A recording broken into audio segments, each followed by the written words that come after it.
Welcome. It is 9:15 in the morning, launching the Good Morning Coffee with Dragon Geopolitical series, and you're gonna need to leave the baggage at the door. We're just gonna discuss geopolitics, of course, interject a little bit of the dynamics of the current realities, and myself as an androgynous pansexual Aspie, have Asperger's, have the neurological mental condition called Asperger's, which is one and the same with HFA. And if you want to learn more about it, or I recommend the book, which I don't have to show to present. It's called Appreciating Asperger's Syndrome, Appreciating Asperger's Syndrome, and also teaching Asperger's students social skills through acting. All their world is a stage. So just if you want to be aware that I have that neurological mental divergent condition, and there's certain communication styles or my mannerisms might be a bit strange, weird, and awkward due to this neurological mental divergent condition known as Asperger's. So I'm going to proceed in putting myself a cup of coffee. We're going to have a little bit of breakfast maybe, and breakfast on a budget. Got to salute the firefighters, butchers, bakers, nurses, doctors, truckers, electricians, Hydro-Quebec workers for workers of the past who built those dams for me to do this video and this work.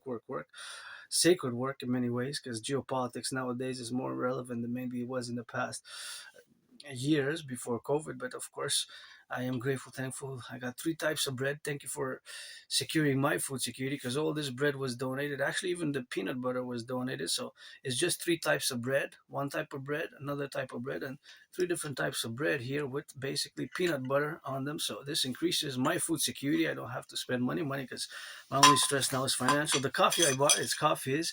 I don't know the origin of the coffee beans, but it's instant coffee from Germany. So it is affordable on the market. It is 5.50. I paid for it. So it's instant coffee. It says they're product of Germany, product of Germany, and it's 150 grams. So that's what I've been drinking. And let's rock and roll. Thank you to my anonymous friend for the books. If I make a minute, I'm gonna give half. So we're gonna discuss. This is an introduction class to geopolitics. What is geopolitics? How geopolitics is defined as a study, as a field that incorporates many subfields. Of course, it is very broad. It encompasses a wide array of sub studies and basically everything under the sun, even things of nature, not just civilization, can be included and are included, as a matter of fact, in geopolitics. The word geopolitics, of course, comes from the Greek word geos, politikos, the word meaning from geography, a place, a region, defined by maybe, let's say, on an island here, as I am on the island of the Hawk Island, Montreal, where we love that French language. We rock and roll it in French and English like Celine Dion. So geopolitics is a broad topic. It includes many. I'm just going to put my coffee on the table here. See a little.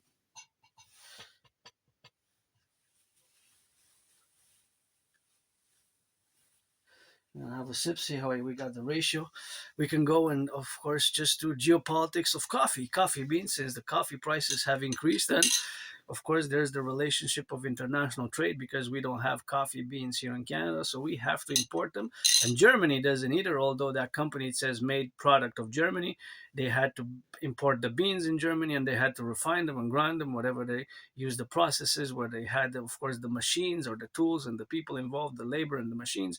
They had to, of course, grind the coffee, and then they put it for export, and it was imported into Canada by the company, which is not a big company, but of course it's I don't get any private sponsorship at the moment, no private or public sponsorship, and I guess the only my only financial support is from, thank you, the government of Canada and the workers of the past who enabled me to have to survive on. I'm gonna have to survive. I have $100 left for the rest of the month. It is the 3rd of February, so I'm financially stressed. That is my only stress now. Financial stress is my only stress. So let's have a sip of coffee, see how we got a little bit of that. Oh yeah, it's a good strong coffee for the morning. Usually I have three coffees a day: morning, afternoon, and early evening. Not too late. I don't have any coffee after 8 p.m. So 7:30 maybe I do the last coffee. 7:45, just after 8 p.m. I don't drink any more coffee. I drink tea, and usually decaf. I got a very good ratio. This is gonna be a good to go. for what we are to discuss in the morning. Like I said, I started this video at 9:15. So if you're not interested in geopolitics, I'm not gonna sing much rock and roll, although rock and roll and geopolitics and sports and fitness are my special interest, also known as obsessive interest as an Aspie. I am I have Asperger's, and thus, because of this neurological mental condition, I have what is called special interest, aka obsessive interest, although I don't use the word obsessive interest, because obsessive is more for you than neurotypical, which you comprise the 99% of the vast majority of the population. You are neurotypicals compared to my fellow Aspies, who we constitute less than 1%. So we have special interest, and mine has been for years and years and years and years, geopolitics. If I go retrieve the archives from the libraries in Montreal, especially the Bibliothèque Archives Nationale, between, let's say, summer 2014 and summer 2019, for those 5 years, more than 90% of the books have a relationship in whatsoever, now, if not specifically just with geopolitics. Today, it is the 3rd of February. I'm launching this introduction to geopolitics with Dragon, Rainbow Dragon, always 24/7, singing for the firefighters, the butchers, the bakers, the nurses, the doctors, the electricians, the plumbers, the daycare workers changing some diapers, the train conductors, those delivering some food, the teachers teaching some mathematics, teaching some French for the French language, teaching some English, doing a little bit of sports phys ed, and all that are happening across the classrooms of the North American Collective. Oh, the North American Collective, we introduced a geopolitical concept, a philosophical concept of my own. I am a philosopher, an independent geopolitical theoretical analyst, theorist, strategist, and thinker, and I develop strategies mostly and foremost for the North American Collective, geopolitical strategies, that is, for the North American Collective, and expanded furthermore for our NATO North Atlantic Treaty Organization allies, such as the DMAA, the Direct Military Assistance and Action, in parentheses, where that has certain consequences. If you can check past videos in the past, let's say, videos from yesterday, videos from 2 days ago, videos from last week, from 3.5 months ago, from 3.5 years ago, from during COVID or just before COVID, you will notice that I have many different concepts and theories which I call for their implementation, such as my Trinity of theories, the CIT, Citizen Integration Theory, the DRT, Death Row Fusion Theory, and the DFT, the Democratic Fusion Theory, specifically the DRT, which will enable us to do great things, because my dream is fundamentally a geopolitical dream in nature, a mass public-private partnership. The Dancing Goddess and the Dragon Kingdom fundamentally is a mass public-private partnership, what I'm calling, and I rarely use this. I rarely get use this. I haven't used it in years and years and years. I bought it secondhand, believe it or not. $20. I'm auctioning for 20 million because I wore it 44 times. I think in the past I bought it about 3.5 years ago, and I only wore it about maybe 44 times, not too many times. I wore it for New Year's, for the holidays, and on rare occasions. And now I said that I decided to wear it, this suit, because I bought it on special, and I'm auctioning it for increased value because I wore it for at least 44 times. So I'm going to auction it. I'm going to give half of the money to my anonymous friend to buy her a washer and a dryer and a house to purchase her house. So make an offer, going to auction the shirt, even the underwear can come with it. They're not bought secondhand, also the underwear, but I'm buying this. I bought $20 this suit. It is a very good suit, so I decided to wear it, and I was thinking of my anonymous friend's words that, for certain settings, you have to dress in accordance, professorial, since I'm a philosopher, an independent theoretical analyst and philosopher, and I'm also in many ways a teacher of geopolitics with my own original theories and analysis, and of course everything that has to do with the world of geopolitics. I am in it 24/7, sometimes hours and hours a day. Even after this video, I'm going to be immersed in doing the analysis of the discourses, the events which are transpiring every day. And I always say geopolitics never sleeps. Just like the sun, every minute, every hour, there's a sunrise and a sunset somewhere in the world. And money also, as the saying goes, money never sleeps. There's a transaction now, transaction across Quebec, Canada, North America, in Montreal. Somebody's buying and selling. That is the purpose of money. There's a geopolitics which incorporates money. Canadian dollar, US dollar, of course, still dominates world trade, although in the past 3.5 years, it has been very much challenged, especially recently by BRICS. So all that is encompassing. So I just want to introduce geopolitics, and of course, I'm going to have to also be aware that there might be some concepts, ideas, theories, which might be at a more than intermediate level, might be at an advanced, even at an advanced level in geopolitics. So we're going to intermix. So if you're not interested in geopolitics, it's better to not watch this video. This is specifically introduction. guess, introduction to my to the month of February, which we're going to discourse into the month of March. I'm going to launching this series, officially launching this series, Geopolitics with Dragon. So I'm officially launching the series Geopolitics with Dragon. I always take Q's and A's and commission work in related specifically to anything, discussion of any specific topic and subject that you might want to relate. Again, I'm going to have to say that as much as I know about the philosophies, ideologies of China, of Russia, the Middle East conflict. I am a North American. I'm Canadian Quebecer, here, lover of the French language in Quebec. And I would be disingenuous not to say, because even, it's been so long that I haven't even left the island of Montreal itself. I live on an island. The island of Montreal is 2.5 million people. So I live on the island of Montreal, which is a big, big metropolis city, which is surrounded by a big, big river. And here we can say that we have the geopolitics, or rather the politics, of the potholes in the news. There was this morning in the news that something has happened in relation to, I'm going to have to learn more. Our mayor, actually, the mayor, newly elected mayor, had an event where the mayor was driving and the car went into the potholes, and thus it caused a little damage to from my understanding, there was a damage to the wheels, and the mayor had to call some assistance because the damage was to the wheels. And I have to double check at this moment in time. It's new. It happened last night, and it's relation to the potholes, and it's of course it is in our geopolitical interest. I would say what is in our geopolitical interest to us, for us to rebuild and mass invest in our infrastructure, not just in the metropolis of Montreal. Although when we consider that that could have happened to certain tourists, that tourists from anywhere in the 50 states would have perhaps not come to visit us again due to the deterioration of our roads and infrastructure, which is in our geopolitical interest to, of course, fix the potholes, such as, of course, is another interest, which is a geopolitical one. People like myself who are neurodivergent, who have Asperger's, there's a very high unemployment in my community. Although my community, we constitute less than 1% of the population. So we're not a lot of Aspies in the world. We're less than 1%, right? So compared to you, the neurotypical is 99%. However, we lack certain social skills. Again, thank you to my anonymous friend.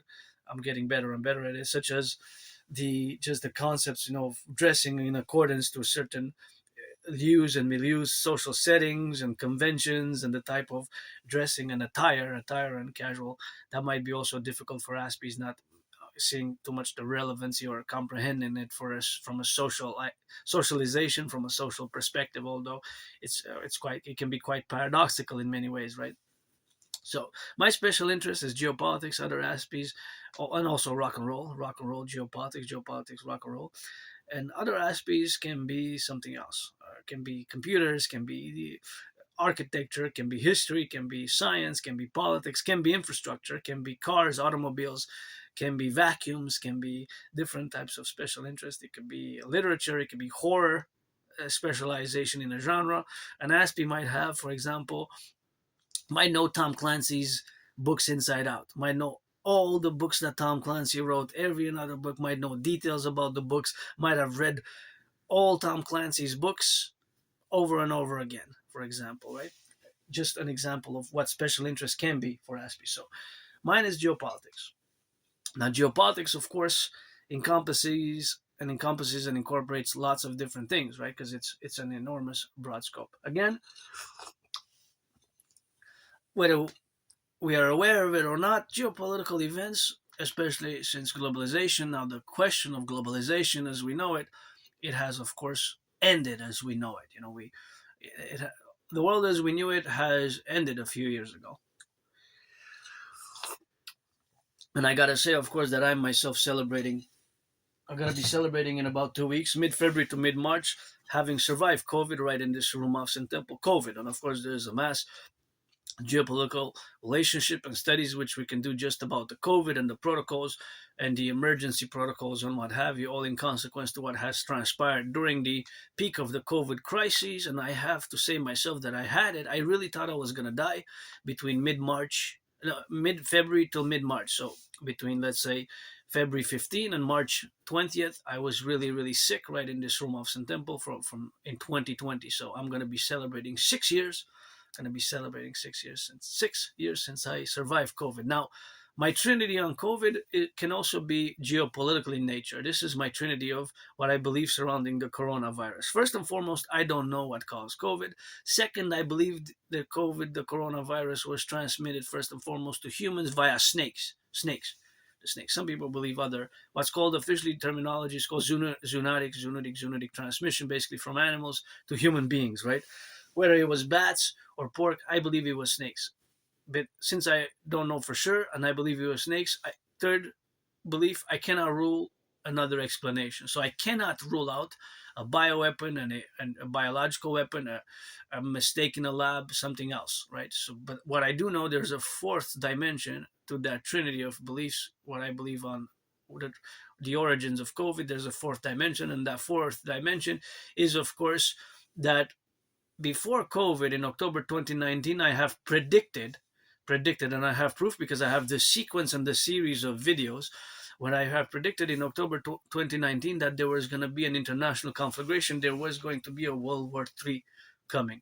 So now all my geopolitical analysis, all my geopolitical theorizing, all my geopolitical developments of theories, of protocols, of initiative for the North American Collective, first and foremost, I'm going to get to what the North American Collective is, come in consequence to October 2019 and all that has followed ever since October 2019, right? But yes, I can go back in time on my own as I moved here in this room office in Temple, which is better than where I used to live with nothing, right? I still am financially stressed. I survived 2025 last year with less than 11,000 Canadian, But now I got to be saying my gratitude as I go on this introduction to geopolitics. I got to say that I'm grateful, thankful. My rent's paid my rent, paid my electricity bill, got coffee, got peanut butter and a good breakfast here, peanut butter and bread, and paid my rent, paid my electricity bill, paid my Netflix, and paid my Hydro-Quebec. So paid the electricity bill for the month of February, go Hydro-Quebec, goes the Rock&Roll song, paid my rent, paid Netflix, and paid my phone. So now 2/3 of my phone, because I got 3 installments, and this phone that I'm doing the work with this geopolitical series I'm launching with this phone, because my other phone got damaged on the 30th of October. So I got to thank my anonymous friend who sponsored it, interest-free sponsorship, free of interest. So I paid in 3 installments. I paid in January. I paid 2 days ago, and I'm gonna pay early March. And that's it. My phone will be paid in full. So thank you again, because it enables me to do this work. And if I make a billion, I'm gonna give her half and buy her house without any hesitation whatsoever, without any hesitation. My anonymous friend, So, and if anybody wants to be my family, pledge your allegiance.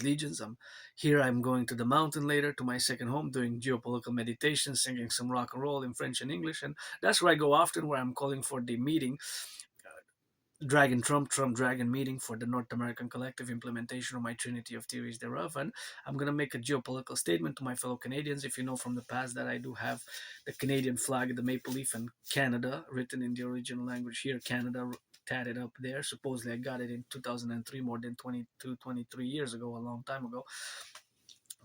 And the king is absent. We should have been Canada. This is a geopolitical statement. Canada should have been a republic at the 1st of January 2000, 26 years ago, Canada, we should have left all the monarchical king and queen of England references, and our prime minister, and this is geopolitics again, this is a geopolitical question.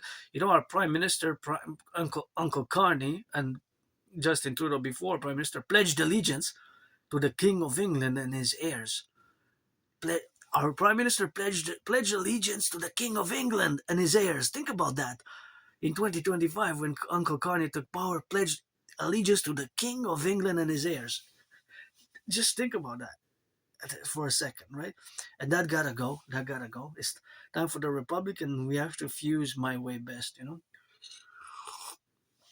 the imperial complex, because we are a North American collective. So I specialize in geopolitics of the 20th century, specifically the Cold War period, specifically of the Cold War period, which lasted between March 1947, and December 1991, of course, 1991. So I put it, of course, as having been about almost 45 years. almost 45 years, 44 years and 9 months. Some people say 45 years, 46 years, 47 years. But it, of course, valuates, and the value or the attribution of the timeline of the Cold War differs from politician to historian to geopolitical theoretical analyst and theorist. There's a variance. So I place the Cold War period between March 1947 and end of December 1991. So that has to be, of course, understood in all the what are we gonna discuss now? What are we gonna discuss in the coming hour? So I specialize, of course, on a day to day basis because geopolitical ad- events happen every day. Because now today it could be that the 3rd of February, maybe now it's happening that China invades Taiwan. That would be a major geopolitical disruption. Invasion of Taiwan, such as the Russia-Ukraine crisis, was a major geopolitical disruption. The re-election of Donald Trump is a major geopolitical disruption for the world, for the international world order, specifically for us as Canadians, Quebecers, Canadians, right, in the North American collective, because as geopolitics is the study of the geographical expanse, the geographical realities of our geography, and the politics and all the dynamics which it incorporates vis-a-vis the culture, the language, the society, and the civilization, right? So we have questions of security, securing liberty and freedom, and the fact that we here in North America, we are a new collective civilizational complex, what I call as a philosopher, an emergent civilizational complex, that is not only divorced, but is distinct from Western civilization. So we're not totally divorced, but we are distinct. I'm gonna take the bakers. I'm gonna have to eat a little bit because I'm getting hungry, and if I don't eat, I'm gonna get a headache. So you will have to bear with yours truly, Dragon, to get this introduction while at the same time I eat and drink coffee and I discuss this geopolitics because I have to have breakfast, and it's of course it's breakfast with Dragon introduction to geopolitics. So we're gonna have to dig in a little bit of here in the peanut butter, peanut butter and oh, peanut butter and bread. We're gonna keep it simple, and of course this peanut butter, I have to check where it's from. I know the bread can be from Canadian wheat and barley. And thank you to bakers, eh? And the peanut butter, let's see, because I have it here.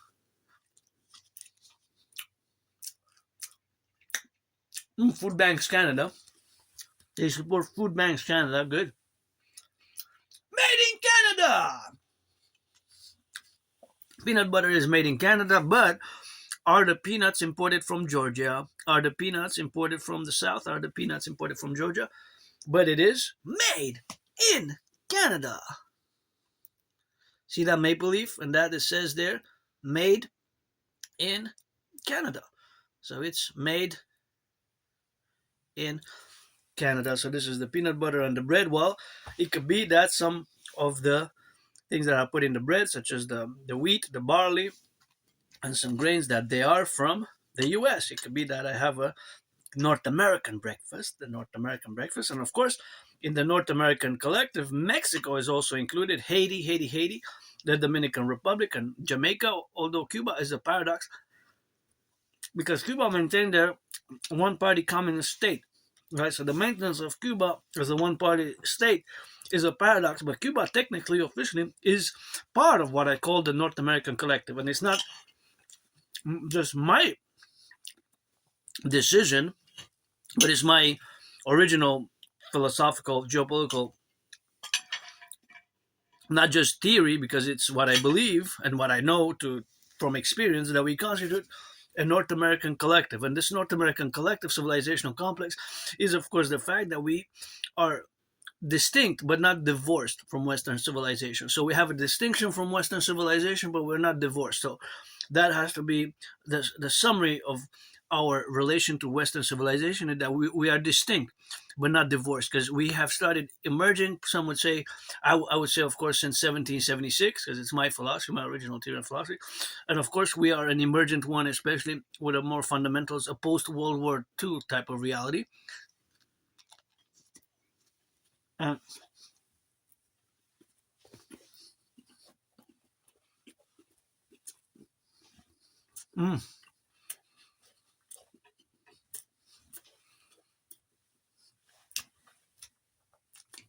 So the bread has a bit of cheese in it. So there's the geopolitics of food.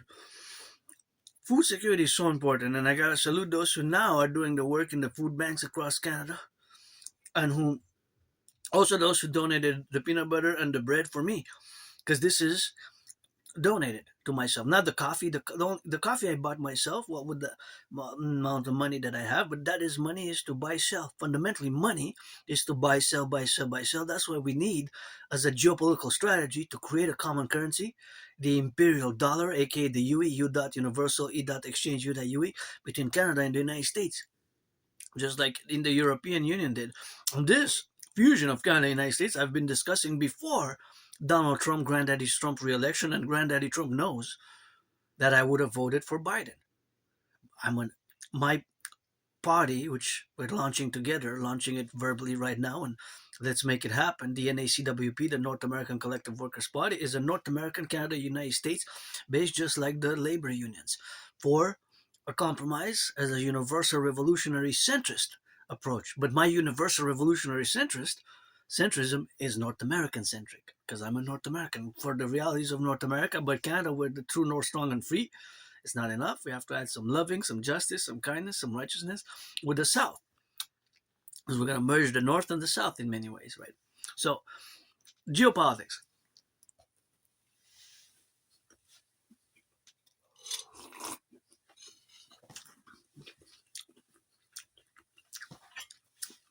Encompasses studying, learning, developing all the things that are in related to geopolitics from all across the world, right? But then we can break it down to specific.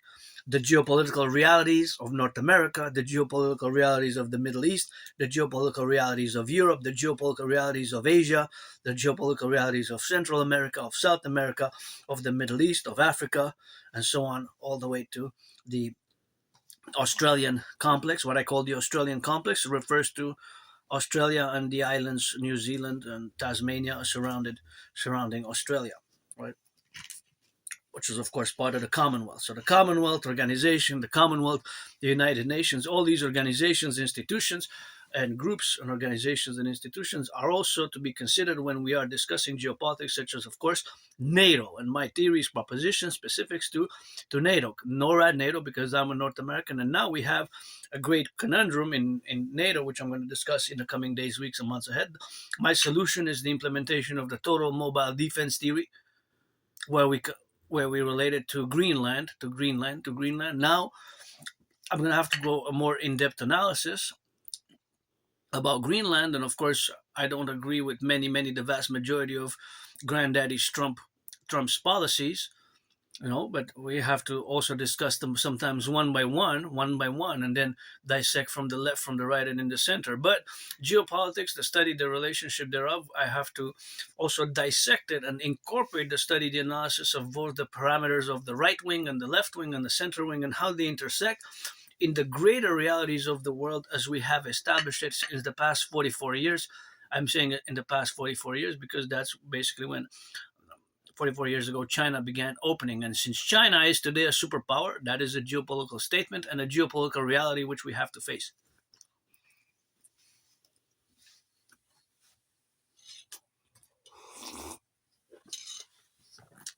Not necessarily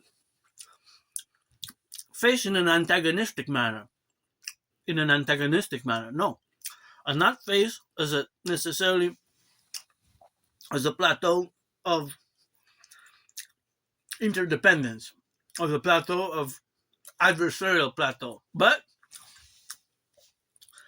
depending, because now we're pre the establishment and the incorporation and the implementation of my trinity of theories. So we're going to have the pre-implementing my theories, which are the CIT, Citizen Integration Theory, the DRT, Debt Fusion Theory, and the DFT. But then when we start implementing my theories for the North American Collective, for Canada, United States fusion in the new constitutional reform for the Democratic Republican Imperium of the 63, because it's not going to be one, right? But then we can concord the foreign policy appropriately afterwards. But this is part of my dream, the dancing goddess and the dragon kingdom, which is the manifestation for a mass establishment of a mass public-private partnership across Canada, United States, and then with our allies in consequence, possibly for NATO. But first and foremost, the implementation of my Trinity of theories, such as the DRT, the debt refusion theory for the creation of the UE, first and foremost in between Canada and the United States, was the fusion thereof in the via mass public-private partnership. So you can check and study my past videos and get acquainted with the theories. I'm not going to discuss them in these videos, although they have a relevancy, but I want to just stick to the topic of general geopolitics since I'm introducing a general geopolitics. So an event, clear event, major, we have small events. We can also classify events in a geopolitical way. Small events, big events, massive events, catastrophic events, resolution events. So we can classify them in different orders, right? In a geopolitical order. For example, a ceasefire might be a step towards a reconciliation. A ceasefire might be a step towards reconciliation, right? So if we have that steps where we have it to take it on a step-by-step basis, then we can conclude that there's like a ladder of geopolitical resolutions, events, well, which I don't want to get too philosophical, too technical or academic or intellectual, because this is kind of an introduction, but I'm going to have to discuss it or present it nonetheless. So there's different geopolitical theorists, philosophers, right, which espouse their own uniqueness, unique valuations, such as the 44 steps of, what I get the name now? So mine is unique in the way, of course, that I do have Asperger's, that I'm an Aspie, I have this neurodivergence, and that because of that, my time dedicated to geopolitics has been immense in the past years. Right? I spend hours and hours a day revising, adding, analyzing, reflecting, analyzing, revising, reflecting. In a very, sometimes I lose myself for hours and I have to check myself because sometimes I spend 6 hours in a row with 2 cups of coffee, and I realize that I haven't done anything else but analyze the news, analyze their words, analyze their relationship, the implications, etc., etc., etc. Go back in the past, in the Second World War, go back to pre-COVID, go back to during COVID, go back to my prediction, and consequently implement everything that has to do with geopolitics thereafter in this manner. So I'm going to make a statement for us, which I have to make, and then we can move forward. Because if we are to discuss geopolitics, if you are Canadian, or if you are in American in the USA, or somebody who joins us, of course, all who come to join us, and we're going to, as we're moving towards this great fusion, and of course, all my brothers and sisters across the North American collective. Now, to my Uncle Kanye and Donald Trump and the powers that be, the government of Canada, government of the United States, and my fellow brothers and sisters citizens, this statement that I'm going to make now, one has to say, you have to accord it with yes. So, there is no or no maybe to the following statement, which I'm going to make. So, now, everything that we do will have to move forward when we have this clearly incorporated in our social, philosophical, geopolitical reality and how we're going to deal with the world afterwards. And after affirming this following statement, clear-minded, clear-hearted, 100%, there's no doubt in our minds, okay?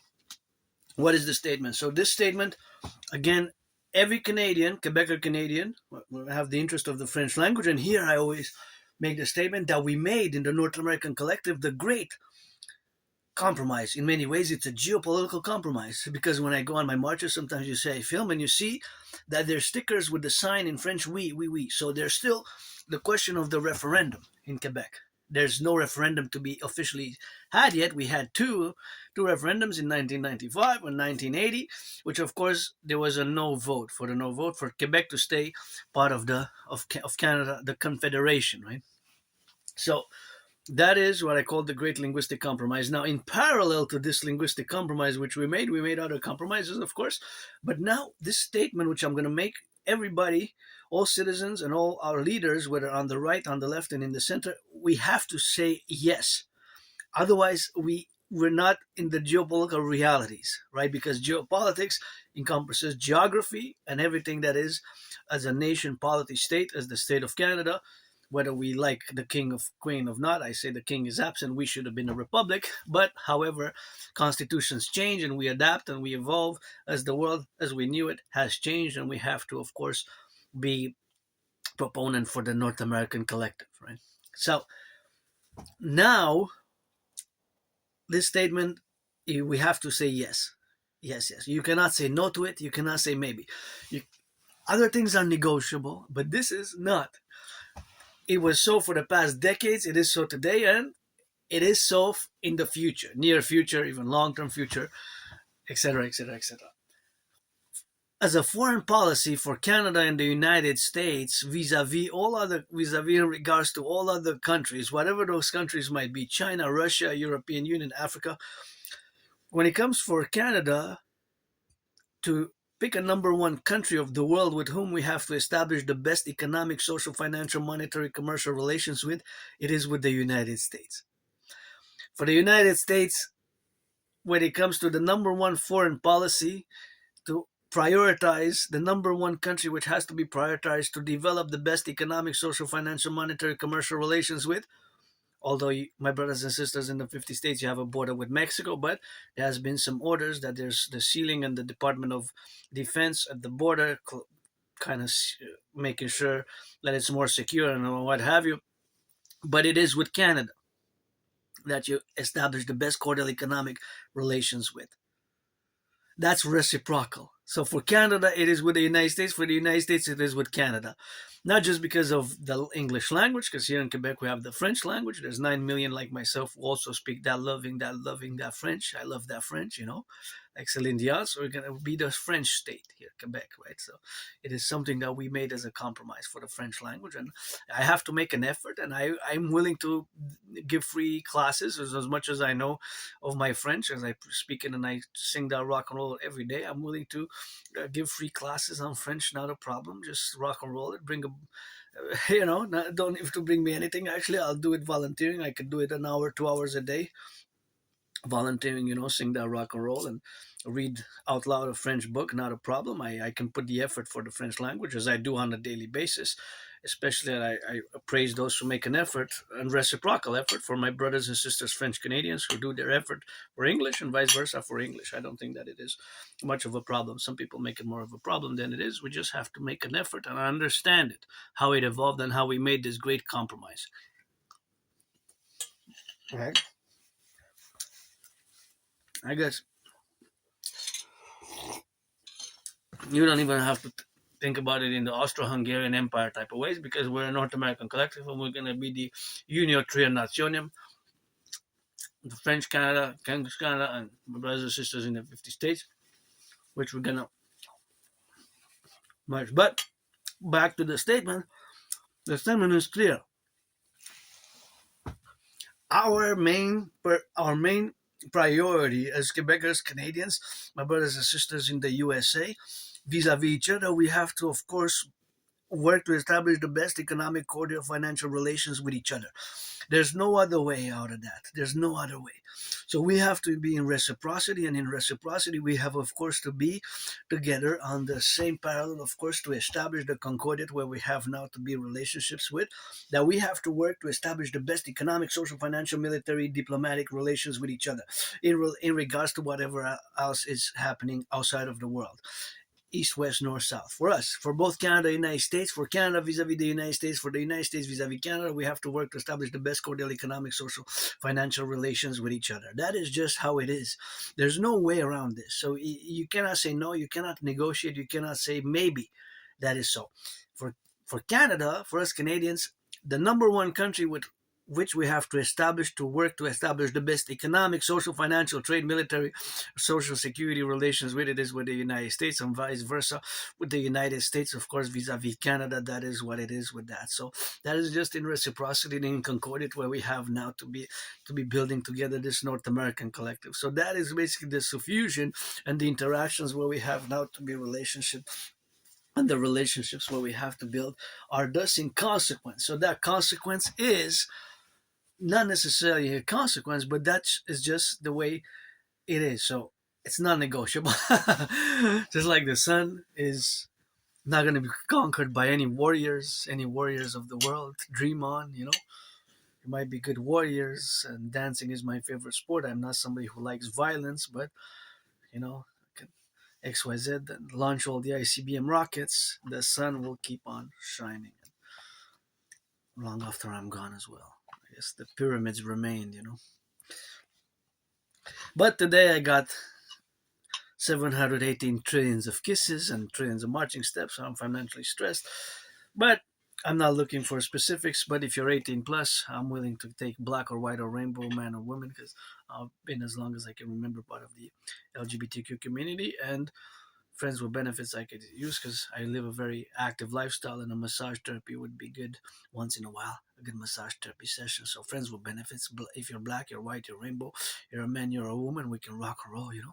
I don't want to will to waste anybody's time, and don't waste mine, you know. So geopolitics, sports and fitness, rock and roll, and geopolitics, sports and fitness, rock and roll, and to that trinity we can incorporate some friends with benefits or pledge your allegiance, legions, thou art family. Either friends with benefits or pledge your allegiance, legions, thou art family, and of course concomitant in all the relationships where we have to be now in the counter positions where we are to establish ourselves in the dynamics and incorporations of the left and the right ideologies, a pro-labor and love universal revolutionary centrism. My centrism is unique because it's North American collective. It is formulated for what I had predicted that's going to happen, which is fundamentally happening as I have predicted it in a general manner. So now the world of geopolitics is now in turmoil, right? We are living in a world in turmoil because the world as we knew it has ended. Well,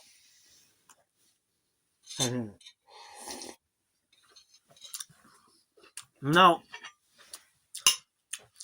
the relationship, for example, of our brothers and sisters, me, for example, I am, and for years, as long as I can remember, because I have trouble remembering my life prior to January, February 2014, which is a long time ago. It's 12 years ago, late 2013. I have trouble remembering my life, you know. I lived in a very moldy place. I didn't even have a bathtub. I'm grateful I have a bathtub now. Maybe today or tomorrow I'm going to take a bath, and I'm going soon to retrieve some archives at the Jewish General Hospital. I survived years and years. I discuss it from time to time in my videos. Years and years ago, I survived a vicious surprise attack. I was hit in the head, had a dislocated right shoulder, right arm, and I was bloodied up. And I went to the Jewish General Hospital, and I was put on some medications. And I'm curious, when did I go to the emergency room department in the Jewish General Hospital, and what was the medication that I was prescribed? What was the meds? Was it opioids? Was it whatever have you? Because anyway, sometimes memory comes back, but personal memory doesn't affect mathematical skills, mathematical knowledge, of which I do every day. Even now, I was trying to calculate the cost ratio, how much this potential meal costed with the bread and the butter, probably around $3 or whatever have you, in the dynamics where we have now the representations. But of course, all that is to say now that we live in this food insecure world, and of course we have food security, which we have of course to collect, and we have of course to also be aware that there's the growing food crisis in Canada, right? The food security crisis, with the of course the ones that have increased of course in food security costs. So the food security costs have increased, and of course there's the dynamic of the food representations that are butchers, the bakers, the nurses, the doctors, the truckers, the firefighters, and of course all the trucks that are delivering the food now. I was meditating how much peanut butter do we have in terms of kilos, right? Tons of peanut butter, both Canada, United States, and tons of bread right now. I was just meditating on tons of coffee. How much do we actually have? There's an actual number, eh? At this point in time now, there's a number, specific number, but I can only assume and try to think all the 50 states and all of Canada, the three territories, three provinces, coast to coast, ocean to ocean, that there's a definite number in all the supermarkets, in people's basement, people's houses, how much peanut butter. This is 500 grams, but there's even bigger ones, 500, 1,000 grams. And of course, now they're being distributed for the food security in our food security has increased in Canada, and food bank usage has doubled in the past 6 years. Food bank usage has doubled in the past 2 years. And here I was reading that this specific, of course, peanut butter says there we source manufacturing and food opportunities and create good food for those who need it most. Food Banks Canada, and that means that they support Food Banks Canada, which is really good because I support it as well, and I am a recipient of food security. So that is, of course, another geopolitical of our geopolitical interest for our citizens' rehabilitation, and food security is so important nowadays in our with our supply chains, because basically all that I'm eating, except for the coffee. Well, coffee, we don't have coffee beans, so we have to import. But the bread and the butter, the peanuts we have in Georgia a lot, right? Georgia exports, and Georgia, of course, has a lot of peanuts. Georgia has a lot of peanuts. Georgia has a lot of peanuts. Right, so all that has to be counterposition in all the representational dynamics where we are now, and to be diffused and incorporated in all other relations with each other, because this enables me to carry on with my day, which is mainly going to be geopolitics, working on training and fitness, and sending some emails, see if I can get some good, if I got some responses for the jobs I apply, because I applied for some jobs, and maybe, of course, I'm going to write it in the agenda to keep on applying for this week and next week, and have some. I got to be grateful for this agenda too. This is a great agenda, and it's always 24/7 geopolitics in it. Thank you, my anonymous friend, and I got the agenda, best agenda I ever had. So that is that rock and roll, of course, with us to be now together. And that is where we have, of course, the co-relationships with all the establishment, of course, of the relationships where we got now to be, and the formulation of the geopolitical realities of which we are to be mentioning nowadays. That, of course, the world has changed in the following years, especially since the Russia-Ukraine situation and the crisis thereof, and our implications. Now, get acquainted in the past videos with my DMAA theory, the direct military assistance and action, which is NATO based, for NATO to be incorporated for NATO and for our future action as individual nation states as well. But since we're part of NATO, right, the DMAA stands for direct military assistance and action, and in parentheses it has a C. The C is the potential consequence, which can be, of course, that nation states foment internal civil hacking and disruption, and of course sabotage, and of course take advantage of our vulnerabilities as an open societies, and our vulnerabilities can be exploited in such a way in a negative manner by these nation states, which have allied themselves in the powerful organized groups as well, counterpoised to our NORAD, NATO, North American collectives values as well. So we have, of course, the dynamics of conflicts, and the way that conflicts are, of course, presupposed to be in the internal integrity of all the dynamical aspects of our civilization, which functions on a daily basis and on a long-term basis, is, of course, the fundamentals of the effects or the consequences of the direct military assistance and action, which we have, of course, to be, and we have, of course, to assume ourselves, and to incorporate my direct military assistance and action theory, to put it as a work as a work tool. It's actually not just a theory, but it's a philosophy, a work tool, a theory for to put into practice, and as a work tool, to a decision making tool. Actually, it's a decision making tool. The DMAA also, as it is a philosophy and a theory. Get acquainted with it. Surely says that if we take action, or if we assist military outside of the NATO conflicts, so when NATO countries are not involved, and when the conflicts are between non-NATO member countries such as Russia and Ukraine, neither Russia nor Ukraine are part of NATO, but we assisted Ukraine. Again, it's military. It has to be military assistance, such as Canada providing weapons and shields and the such. There's the potential consequence, right? Because the adversarial power, Russia, they solidified, and this is geopolitics one-on-one, they solidified their relationship with China, and they created a binational, super strong relationship, military, financial, commercial alliance with China. And now where they're taking assistance also the NATO member countries, or NATO, or United States, or Canada, or other countries, United States primarily, in Iran. Now, what has happened with the Iranian little riots and unrest, it's unfortunate, loss of life from what we hear. I'm not on the ground again to have 300 men and women. I'm not on the ground with 300 men and women or the Dragon Army to to find a peaceful resolution and see what we can do, and to maybe monitor elections. There are no elections because the regime has taken power 11th of February 1979, so they've been in power since 11th of February 1979. Well, that has been the consequence of the Iranian Revolution and the fact that the Iranian people were in the streets for many weeks, eh?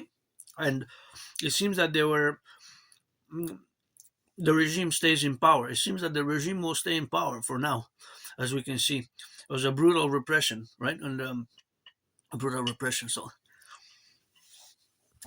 again, Iran is part of the Middle East geopolitics, right? And the implications that they're actually a theocracy. They have a theocratic form of state, of government, which maybe many of us do not fully understand. Right? Well, their clericalism and their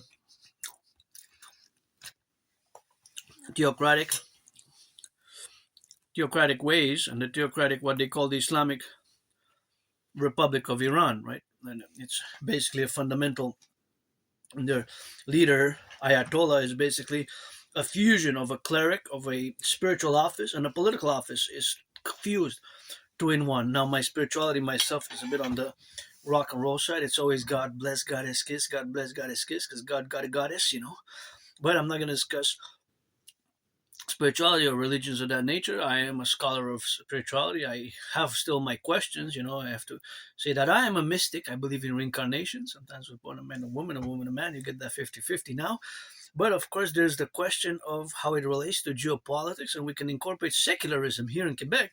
We have a very strong secular bent towards secularism, and of course, we have to study how that came about, because in the 40s, 50s, you know, there was a strong I say semi-theocratic regime of Maurice Duplessis. So as Quebecers, we have that in our history, and we're always a bit humorous about religion and spirituality, which can be a little bit of a clash of culture, because we make a little bit of a comedy here as Quebecers. We are a bunch of comedians, a lot of it are comedians, but a lot of it are also practical, and we have a wide variety of us Quebecers who are North Americans as well, and incorporate the Quebecois lifestyle with a greater North American reality, and being myself a North American, a North American. I was born in the United States 3 times post 1776. So, but nonetheless, religions and the clash and the causes of religion and all that is also a geopolitical studies. It's part of geopolitics, right? Because we have to be aware of the main religions, right? The main predominant religions: Islam, Christianity, Hinduism, right?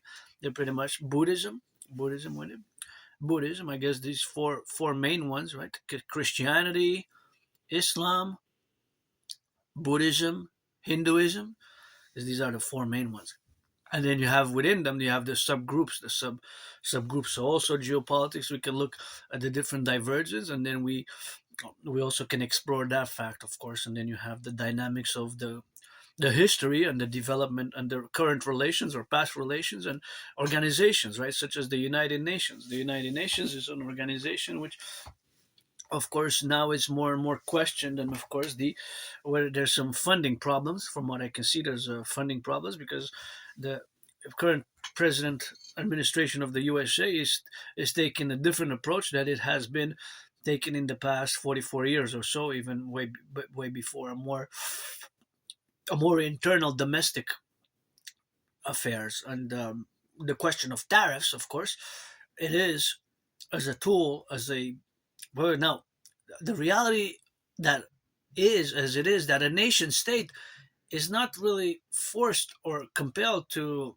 do trade or business with other countries, right? In theoretically. Now, we had globalization, which has occurred since, I would say, well, the fall of the Soviet Union is a geopolitical event of major proportion of the 20th century, such as the establishment of the Soviet Union. But the opening of markets by China 44 years ago by Deng Xiaoping, and China itself, we have to understand that their social philosophical ideology is termed in these words: socialism with Chinese characteristics, socialism with Chinese characteristics, and of course the socialism with Chinese characteristics has to be understood by reading the governance of China. If one is not too acquainted with the governance of China, then I will have to pause and encourage one to read the governance of China a little bit, be aware of the governance of China, because if there's no awareness, no knowledge of the, you don't necessarily have to be an expert or having read all the thousands of pages, because governance of China is several volumes, several book volumes, since they started being published in 2012 when Xi Jinping took power. But they espoused their Marxist, Leninist, Maoism and Leninist, and then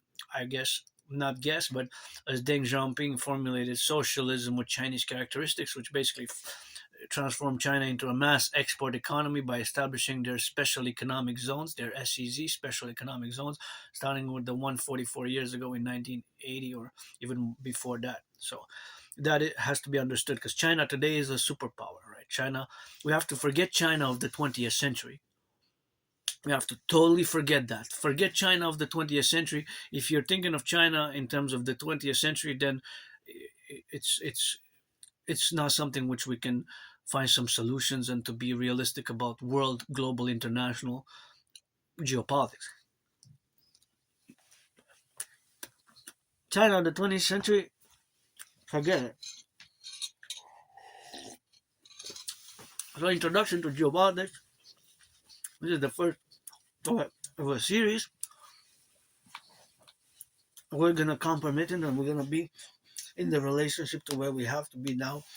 Of course, of the domains where we have to establish ourselves, in all the consequential relations where we are to establish ourselves as North Americans. Of course, all this North Americanism is sectionalized also, because we have different sections, of course, and those different sections incorporate culture, social dynamics, economics, and geography, right? Because the geography is also super important. And the fact that we have two oceans, and of course those two oceans are consequently to be related to the Pacific and the Atlantic, to the east and to the west, and of course being to the east and to the west, that we have this concordiate, and the appellatives, of course, concordiate, where we are now to be revolutionized about, is that this is the dynamic, of course, where we got the representative aspects of the social dynamics, the economic dynamics, the financial dynamics, and everything in the sphere of the North American civilization with the greater geopolitical world. Now, being that geopolitics, we have to incorporate the geographical relations, right? So in any nation states that borders other nation states, and the fact that Canada, we really only have the United States. Basically, we only have the United States, although Canada is very wide and vast, right?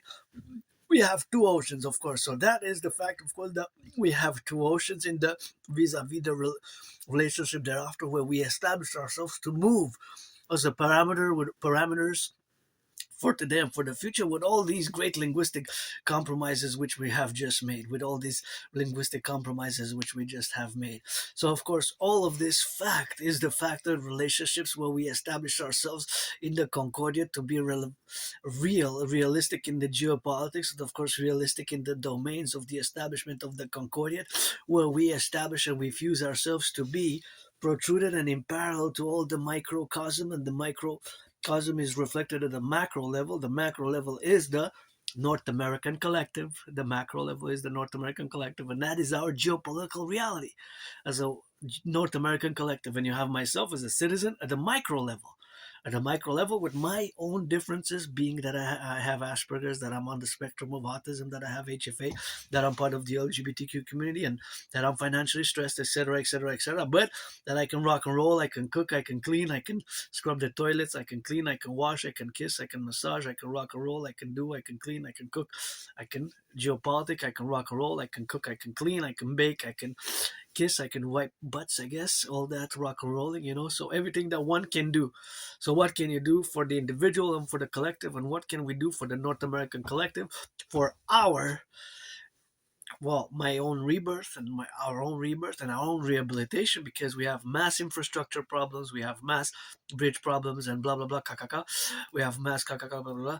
We have mass infrastructure buildings, we have mass potholes here in Montreal, we have our brothers and sisters who need rehabilitation, and we have to take geopolitics as it is today. So this being an introduction, the world of geopolitics encompasses a wide variety, such as the micro and the micro level and the macro level. We have to forget the world as it we used to know it, as of course now we have regionalizations, regions, nation states clustering, China, Russia alliance, BRICS alliance. These alliances are formulating in concordance. Of course, we see in Africa there's a dynamic there of expulsion of several revolutions which they have, and they propel their own dynamical representations in a regional manner. And of course, Latin America, we have the regional manners. But us, we have geopolitics has to do with all the world. So all the world as it is today is much what we desire for world peace. And I am somebody who doesn't like violence. I am a world peace advocate. The world as we know it has ended, and we have, of course, to just integrate in the way that we are a new emergent civilizational collective. So my theories, propositions are for the North American collective, first and foremost, for the 10 provinces, 50 states, 3 territories, first and foremost, for the 63, always, because as I said at the beginning, our main effort, our main as Canadians, as even in reciprocity for my brothers and sisters in the United States, when it comes to establish a relationship with somebody in terms of nation states, Canada has to be give priority to the United States, the United States to Canada. Regardless, Granddaddy Trump got elected for the second term. I would have voted for Biden. I'm a Democratic Republican, Republican Democrat. My NACWP ideas, theories, which date before Donald Trump got reelected from 6 years ago, before I was discussing this potential fusion between Canada and the United States. In theory, you can check past videos, past transcripts from way before Donald Trump got elected, when Biden was actually in the presidency. And of course, we have to put the geopolitical analysis, of course, back to my prediction of 2019, of which I have proof because I consequently had, of course, those videos which were launched, of course, that series of videos in 2019 October, and of course October, where we have two dynamical representations of 2019, where we have, of course, to concord it and to go back in time to October 2019, when I predicted that there will be an international conflagration. So geopolitics introductory course, we're going to discuss different topics in the coming days, weeks, and months ahead. This is a video number 1, so this is going to be the number 1 video. Not going to be, it's not going to be a just topic by topic. We're going to address different topics, but this has been an introduction. So to resume and to finalize the introduction, that geopolitics can incorporate food security. Food security is a geopolitical reality, a relation of geopolitics between nation states, organizations, at the micro and the macro, macro, the individual, food security, thank you, and the larger, at the macro level. We can have at the macro level, and at the micro level is also the baker, me eating it, a philosopher, artist, athlete, and the baker's hands, who bake the bread, and the company or other ones who ground the peanuts, and the farmer, I'm assuming Georgia peanuts, maybe, because Georgia has a lot of peanuts. It could be Georgia or somewhere else, but that is just how it is, right? So then we have the relationship of the construction workers, the work needs to be done. Of course, all the realities is that geopolitics encompasses most in many ways most of our daily activities and habits, from buying and selling. Because, for example, international trade, look at this I use for a small coffee, for this I use for the coffee beans, for example. We cannot grow in the US or Canada, they have to be imported. This also, somebody donated this, I'm using it because I'm slow cooking. This is product of Italy is we had to import these, although they're white and red. We have beans in Canada. We have black beans, white beans, black beans, red beans. We have beans in Canada, but somebody imported these mixed beans in Canada from Italy. So what are the taxes? What are the dynamics? International trade is part of greater geopolitics, and a major part of it, because next class, this has been an introduction. We're going to discuss tariffs. We're going to discuss different events by different events. We're going to focus on perhaps tariffs, next one, maybe tariffs, maybe international trade, maybe, of course, infrastructure, maybe warfare, maybe conflict, the new Russia, Ukraine, Middle East, Israel, Hamas, Israel, Palestine. Potentially, potentially it's going to be also India and Pakistan. They have an unresolved conflict from the 20th century, which was also based on my prediction back in 2019, when I had concluded that due to the fact that there were many unresolved conflicts of the 20th century, specifically the Cold War period, that they were, of course, not fully resolved and not fully resolved. They were going to reignite and recommence, which you can see many parts of the world now, that these conflicts have reemerged in many, many, many ways, of course, as I have predicted it, and potential on the horizon of China, Taiwan, because China officially claims Taiwan, right, as a rogue state. So that could be another great, powerful conflict on the horizon, right? So, of course, that powerful conflict on the horizon is going to be, of course, the dynamic of representations where we are to be now. And, of course, all the suffusion of all the other relations in parallel to us as a North American collective, myself at the micro level, part of the macro level being the North American collective, and myself as a citizen of Canada and Quebec, North America, of course, with our greater sphere of potential reaching one day world peace and all the world peace possibilities that are we to explore. For now, it is looking like we are in World War III, if not there already, that we're headed towards, as I predicted it in 2019. So, geopolitics encompasses so many different things in the relationship of the encompassment of geopolitics that it is such a universal study. You can study so many different activities of the citizens, and of course so many actions of the citizens, whether at the scholarly level, the language, right? A language component, being that we made the great linguistic compromise of the French language, is geopolitics, right? English, Spanish, Chinese, Hebrew, German. In the European Union, they have several languages. The European Union, right? German is in Germany, but there's French, there's English. There's many, many different languages. Bulgarian, there's Romanian, there's Hungarian, Magyar, different languages, right? So Portuguese as well, Italian. So that is something which, of course, can be explored from a geopolitical perspective. The language. Now, most people, the universal language of business, of international trade, of diplomacy is English. English is the main, of course, language which we use in our common day language. So here was a little rock and roll introduction to geopolitics. I pledge your allegiance to our family, and I wore my suit, I guess, and I have to wear it every time that I'm doing this geopolitical discussions, and we're going to focus on specific topics more advanced next time. I just wanted to introduce the fact that it encompasses so many different things under the sun: the geography, the regions, the language, the culture, the history, the economy, the finance, and of course even sports, the Olympics. We can do a special event on the geopolitics of Olympics, and definitely there is geopolitics behind the Olympics, and the geopolitics of FIFA coming. That is for the first time: Canada, United States, Mexico, three nations state FIFA for the first time. Three nations, Canada, United States, joined FIFA.